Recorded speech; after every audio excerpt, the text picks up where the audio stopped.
Hello everyone. In this video, we want to discuss about cohesion and thematic and information in translation of semiotic dimension. We are from group 8 and our member are Nafisa Salma Femalia and Erina Falgi. I hope you guys can understand what we discussed about. Thank you. Cohesion in translation. Cohesion is the network of lexical, grammatical, and other relations which links various parts of the text. Jadi, cohesion adalah jaringan hubungan dari leksikal, gramatikal, dan lainnya yang menghubungkan berbagai bagian teks. Cohesion terdiri dari dua kategori, yaitu gramatikal dan leksikal. Grammatical is the way that a grammatical feature is attached across sentence boundaries. Gramatikal yang biasa disebut tata bahasa adalah cara fitur tata bahasa yang dilampirkan melintasi batas kalimat. It consists of reference, substitutions, ellipsis, and conjunction. First, reference. Reference is traditionally used in semantics for the relationship that exists between a word and what it points to in the real world. Secara tradisional, reference digunakan dalam semantik untuk menghubungkan antara sebuah kata dan apa yang ditunjukkan dalam kata sebenarnya. In Halliday and Hasan's model of cohesion, reference is used in a similar but more restricted way.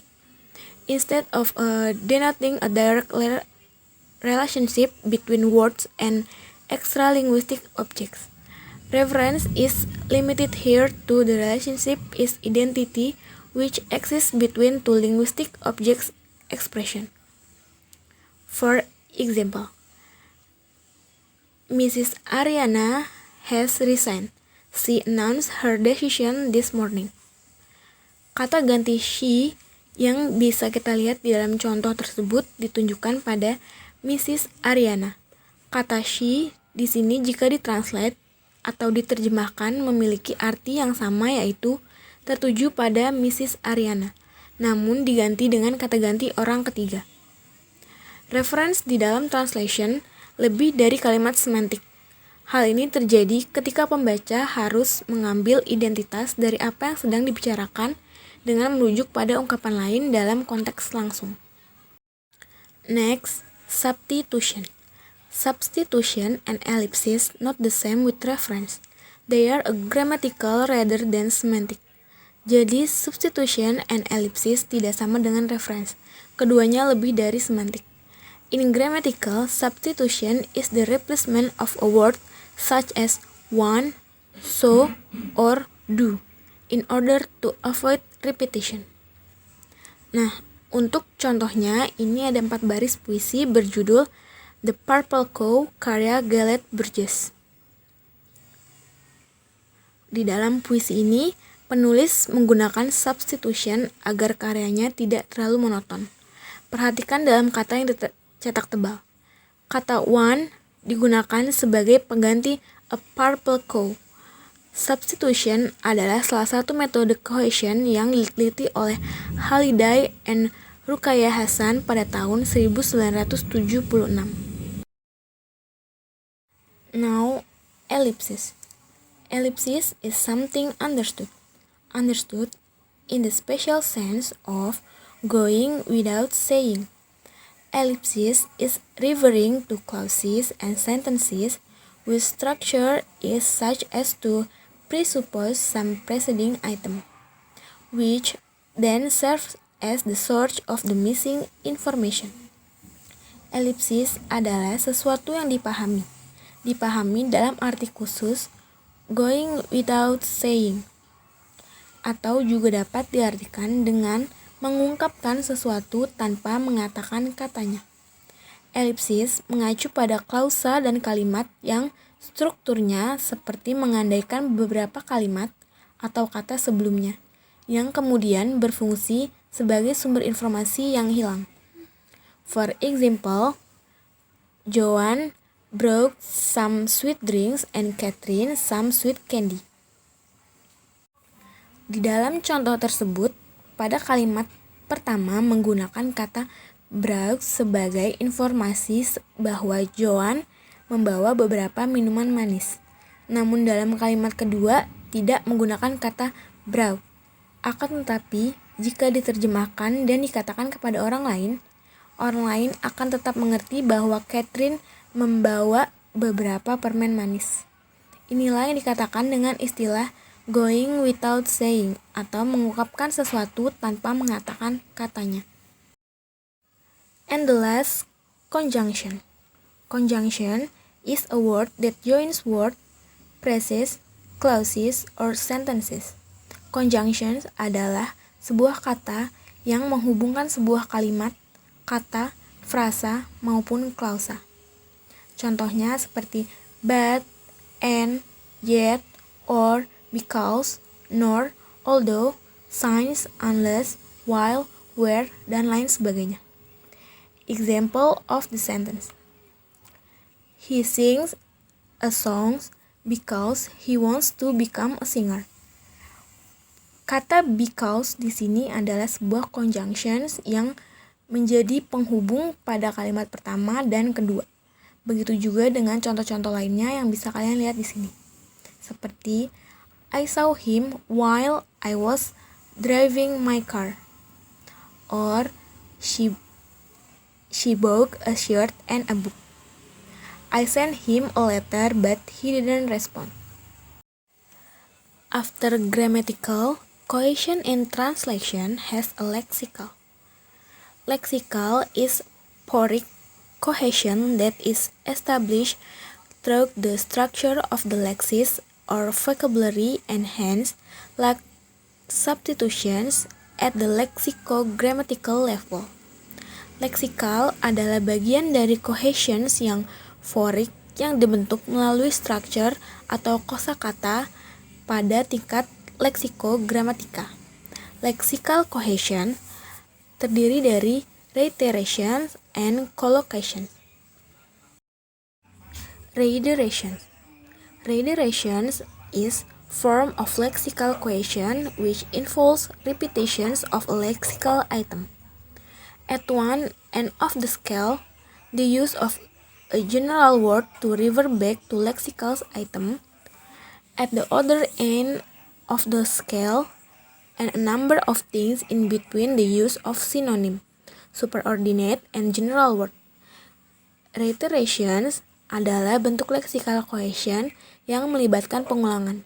Hal ini termasuk pada repetitions, synonym, superordinate, and general word. For example, there's a boy climbing that tree. Nah, in number first is repetitions because the subject, the boy, is the same with the example sentence above.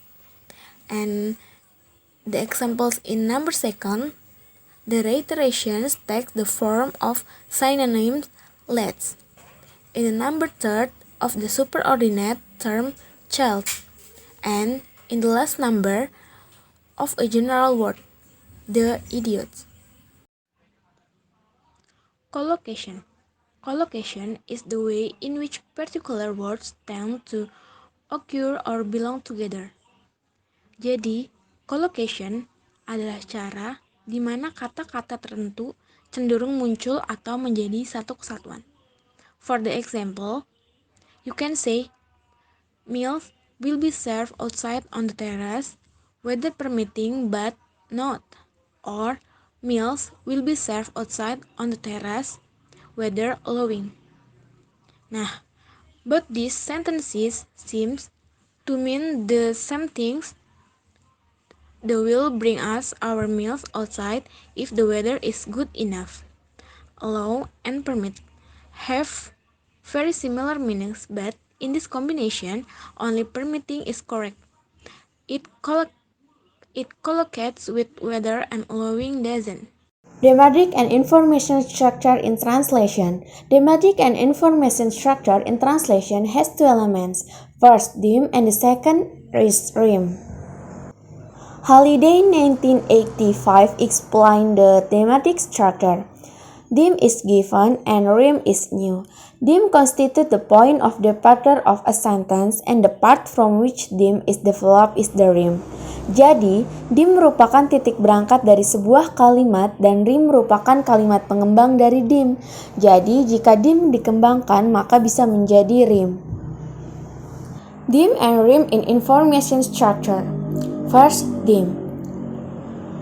In dim, first, what the clause is about, point of departure, topic.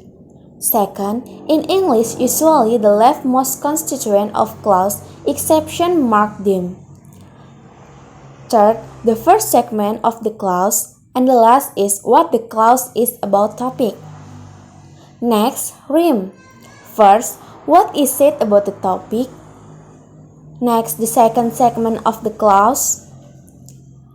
And then what the speaker says about the dim and the goal of discourse. Dapat disimpulkan, dim di information structure berperan sebagai topik dalam suatu kalimat dan rim dalam information structure berperan sebagai apa yang dikatakan topik atau bisa disebut juga kalimat penjelas. Journal of dim and rim.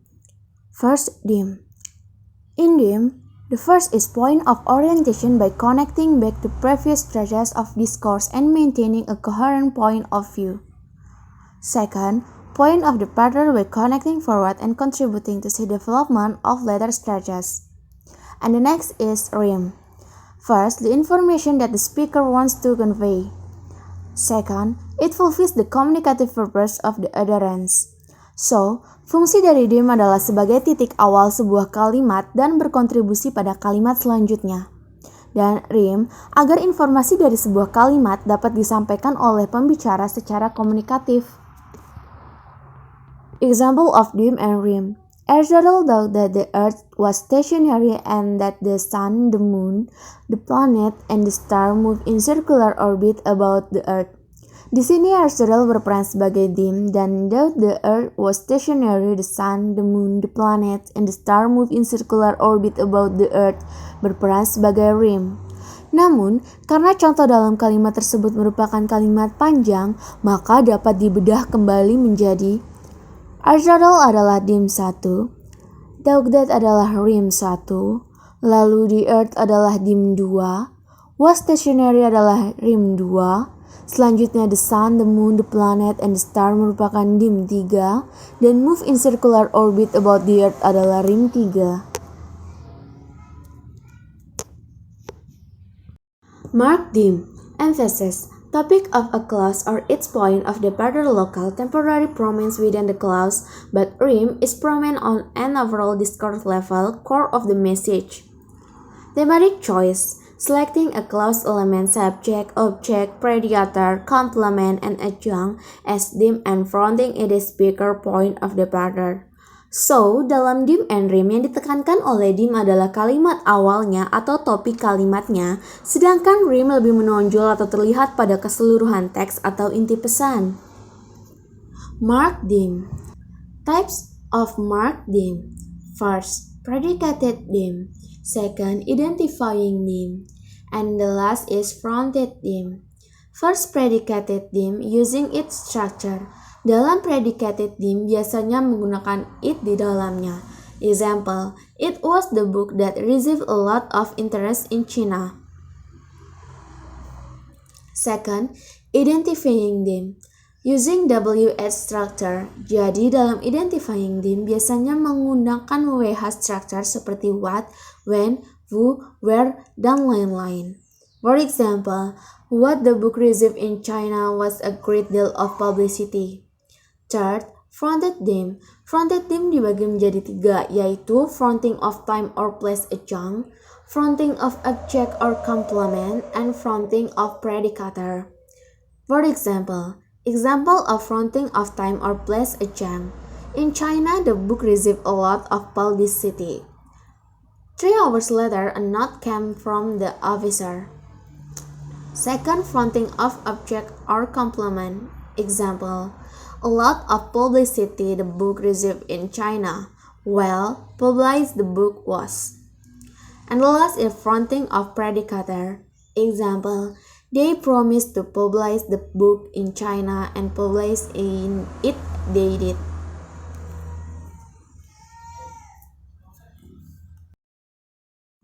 Thanks for your attention.